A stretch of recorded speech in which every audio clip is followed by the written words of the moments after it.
Buddy, today I'm going to explain to you how we're going to have this great cup of coffee. Every day we drink this cup of coffee, but I would think hardly many people know about the process of how coffee grows, how it's cultivated, and the various steps and the processes to have this great cup of coffee.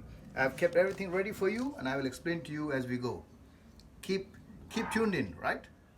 Coffee has only one crop per year. It could be Arabica or Robusta, but it's just one crop per year. The top coffee growing countries are Brazil, Vietnam, Colombia, Indonesia, Ethiopia, and of course India. The coffee flower blossom happens in the month of February and March approximately, and thereafter you need to count around 9 months for harvest. And slowly in April and May, you will see the coffee fruit will slowly start forming from the flower to the beautiful coffee fruit, which is green in color. And then as you keep moving forward, April, May, June, it keeps becoming into nice green berries, and later on they become a bit of orange in color. And as you go towards the month of say October, November, it's getting ready and it will become dark blood cherry red.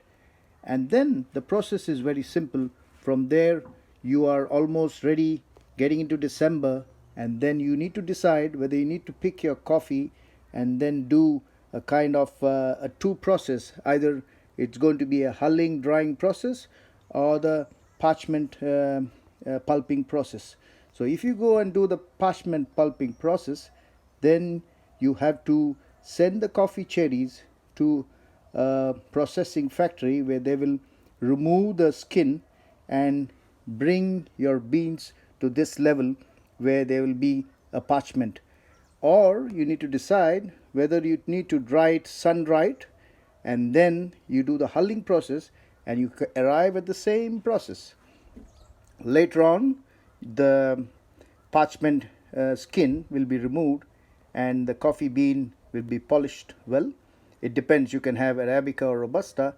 And slowly moving forward, you then are ready to roast the beans to whichever kind of taste you need, a dark roast, a mild roast, a medium roast. And there you go, your coffee powder. After you get your coffee powder, you are there ready to have your great cup of coffee. So the entire process starts from February, March, and runs down up to December, and that's the time you pick your coffee, you dry your coffee, you roast your coffee, you powder your coffee, and you drink your coffee. Okay, I think this explanation is pretty good for everybody to understand how coffee uh, forms from a beautiful blossom flower to the green fruit and then to the blood cherry coffee bean, and then how it's processed by either the pulping method or the sun dried hulling method, and then into the lovely coffee bean to your coffee, roasted coffee, and your coffee powder. Thank you very much, and I hope you all have enjoyed this lovely video.